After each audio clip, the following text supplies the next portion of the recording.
오늘은 주식 투자 지표에 대해서 한번 알아보도록 할게요. 여러분 모두 주식 투자 지표 봤을 때 굉장히 모르는 단어 많으셨죠? 거기에 대해서 오늘 꼼꼼하게 하나하나 알려드리도록 하겠습니다. 일단 EPS에 대해서 먼저 알아보도록 할게요. EPS는 주당 순수익이에요. 한마디로 말하면 한 주당 이익을 얼마나 창출하는지 알아보는 지표입니다. 그리고 기업이 1년간 올린 수익에 대한 주주의 몫을 나타내는 지표라고도 합니다. EPS는요, 연수익 100억 원을 총 주식수 1억 원으로 나누면 EPS가 나오는데요. 바로 100원이 나오죠. 이 EPS는 그럼 100원이란 뜻입니다. 이렇게 주식 한 주당 얼마의 수익이 나는가를 알아볼 수 있는 지표입니다. 아시겠죠? 그리고 EPS 같은 경우에는요, 같은 조건의 종목이라면 높은 게 좋고요. 두 번째는 EPS는 증가율이 높은 종목이 좋습니다. 세 번째로는 향후 추정 EPS 역시 점점 증가하는 게 좋다, 이렇게 생각하시면 되겠습니다. 네, 다음으로는 PER인데요. PER은 주가 수익 비율이죠.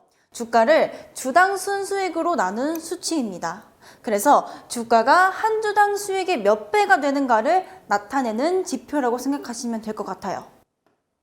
그래서 PER은요, 몇 년을 들고 있어야 원금 회수를 할 수 있는가, 이렇게 생각하시면 되는데, 예를 들어서 상장 A기업이 있어요. 이 상장 A기업이 PER이 8입니다. 8배예요. 그러면 8년을 들고 있어야 원금 회수를 가능할 수 있다, 이렇게 생각하시면 조금 더 쉽게 생각하실 수 있을 것 같아요. 제가 조금 더 요약을 해볼게요. 이익이 10억이고 주가가 200억이면 PER은 20입니다.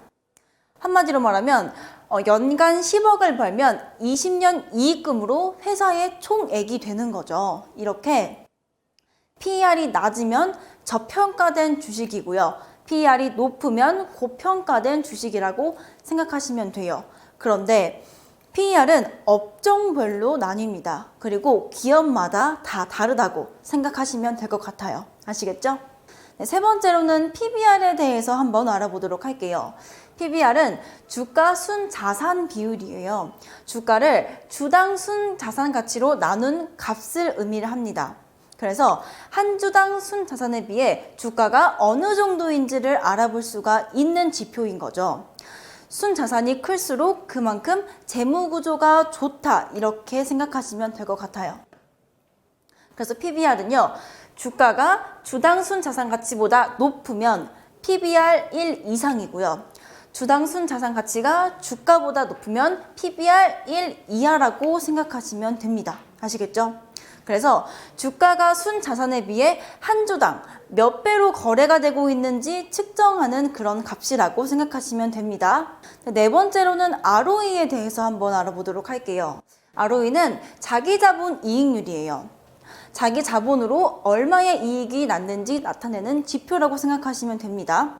기업이 자기 자본, 주주 지분이죠. 자기 자본으로 어떻게 1년간 얼마를 벌었는가를 나타내는 지표라고 생각하시면 돼요.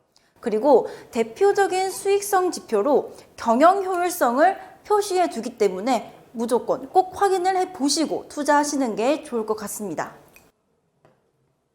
그리고 ROE는 수치가 높을수록 이익을 잘 내는 좋은 기업이라고 생각하시면 돼요. 예를 들어 볼게요. ROE가 10%예요. 그러면 10억 원의 자본을 투자했을 때 1억 원의 이익을 남겼다, 이렇게 생각하실 수가 있습니다. 아시겠죠? 그 다음 다섯 번째는 BPS에 대해서 한번 알아보도록 할게요. BPS는 주당 순자산 가치라는 뜻입니다.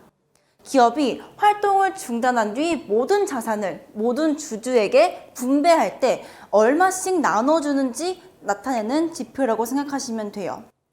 재무 건전성이나 수익성이 높으면 투자 가치가 높은 기업이기 때문에 BPS는 높으면 높을수록 좋다, 좋은 기업이다, 이렇게 생각하시면 될 것 같습니다.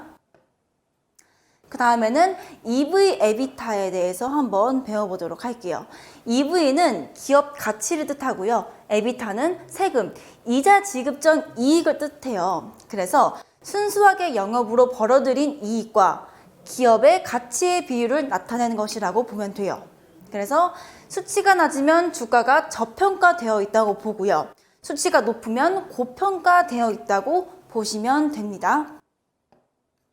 EV 에비타, 제가 예시를 한번 가지고 봤는데요. 한 기업이 있어요. 한 기업이 대출이 1억이고 나의 돈 2억으로 해서 3억으로 제가 회사를 차렸어요. 기업을 차렸는데 그 회사가 1년 영업이익이 1억입니다. 그러면 볼게요. EV가 제가 회사라고 기업 가치라고 했죠. 그럼 3억이고 에비타가 세금 전 그리고 이자 전 이익이라고 했죠. 그럼 영업이익이 1억이에요. 1억을 나누면 3이 나오죠. 이렇게 3년이면 본전, 그 이후로는 이익이 생긴다. 이렇게 생각하시면 될 것 같습니다. 그럼 이제 제가 마지막 정리를 한번 해볼게요. 마지막 정리로 예시를 한번 가지고 왔는데 볼게요. 자본이 100억인 회사가 있어요. 그리고 현재 가격, 시총이죠. 이 시총이 200억입니다.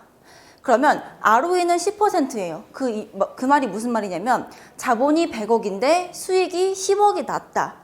이렇게 생각하시면 되고요. 그 다음에 PBR이 2예요. 이건 왜 2냐면 현재 가격이 200, 지금 현재 가격 주가 시총이 바로 200억이죠. 자본의 몇 배일까요? 자본의 2배죠. 그래서 2예요. PBR이 2예요. 그리고 PER은 20입니다. 이게 무슨 말이냐면요. 1년에 10억씩 벌면 몇 년이면 주가와 같을까? 시총이 200억이죠. 그럼 1년에 10억씩 벌면 20년 있다가 시총이랑 같아지겠죠.